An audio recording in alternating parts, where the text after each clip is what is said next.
राज्यातल्या सर्व पालकांसाठी आणि विद्यार्थ्यांसाठी मोठी बातमी आहे। राज्यातल्या 4थी पर्यंतच्या शाळांची वेळ आता बदलण्यात आली आहे। राज्य सरकारने प्राथमिक शाळांची वेळ बदलण्याचा सर्वात मोठा निर्णय घेतलाय आणि सर्व माध्यमांच्या 4थी पर्यंतच्या शाळा आता सकाळी 9 वाजता भरणार आहेत। सर्व माध्यमांच्या तसंच सर्व व्यवस्थापनांच्या शाळांनी पूर्व प्राथमिक ते इयत्ता 4थी पर्यंतचे वर्ग सकाळी 9 किंवा 9 वाजल्यानंतर भरवण्याचं परिपत्रक राज्य सरकारने काढलंय। मुलांची झोप होत नसल्याने शाळेची वेळ बदलण्याची मागणी होत होती। राज्यपालांनीही तशी सूचना केली होती। अखेर राज्य सरकारने 4थी पर्यंतच्या शाळांची वेळ बदलण्याचा निर्णय घेतलेला आहे।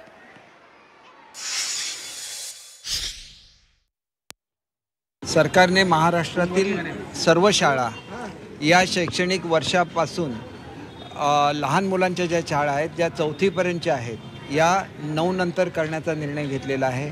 याच्यामध्ये nursery, junior KG, senior KG, पहिलीपासून 4थी या सर्व वर्गांचा समावेश आहे आणि हा नियम सर्व शाळांना लागू आहे। म्हणजे गव्हर्नमेंट स्कूलला लागू आहे, त्याच्यानंतर एडेड स्कूलना आहे आणि प्रायव्हेट स्कूलना सुद्धा आहे। आणि याच्या मागचा उद्देश असा आहे की मुलांना पुरेशी झोप मिळावी